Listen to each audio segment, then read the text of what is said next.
what we've done is we've created a worksheet. We can share this whole thing as a worksheet to another analyst like me, who maybe I'm the one going on vacation now and I want to hand this off to somebody else. I can share this whole set of visuals to that person and give them the permissions right now to make changes just like I made right here. Or it could be done, and I'm ready to share it with the world as a dashboard, but only in a read-only fashion, meaning they get to just use drop-downs and filters. So let's do that. Let's just publish this as a dashboard.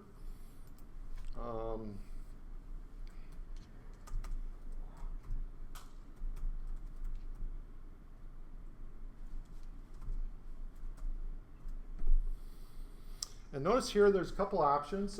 Do we want to let the users do any filtering, advanced filtering? So all the filters that I added are up at the top. There's nothing that I added to any one of these. So at this point, it wouldn't make any sense. There'd be nothing for them to see. But if I had individually added filters on each of these worksheets to let them pick some other filtered category, this is where I decide whether I want to let them see those or not. I'll just leave it up there for now. The other is, do I want to enable them CSV download? So when they see that, do I want to allow them the ability to download the data? And we'll just leave it on for now. That's an important decision to make because there are a lot of clients I have don't want them to touch any of that. You get to use the drop downs and that's it. Don't be doing your own analysis and creating your own islands of analysis. So let's go ahead and publish this. And this is where now I don't have any users set up in this database, but if I did, this is where that sales VP would be. And maybe a whole slew of sales reps might belong to a group called sales reps. And maybe I'm using Active Directory to load those people in, which I could here.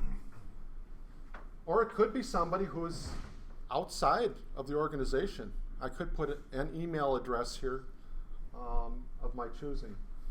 So maybe I missed it earlier, but so this integrates with AWS Directory Services or however you have that set up on the back end, or where does it get its accounts? So there's a couple of different ways. You can set up accounts just within Quicksight, but it also can integrate with Active Directory, AWS Active Directory Services, and other federated single sign-on capabilities. Oh, sure.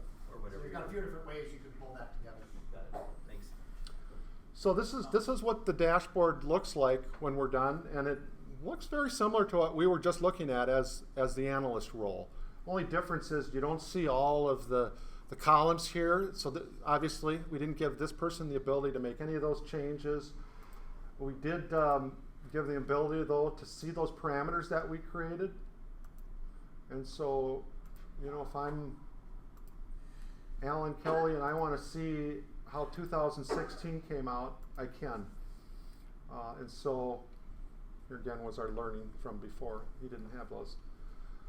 But you know, it doesn't look dramatically different from the worksheet other than it takes away a lot of the noise from that. So pretty simple. I mean, everything I've shown you to this point is pretty straightforward.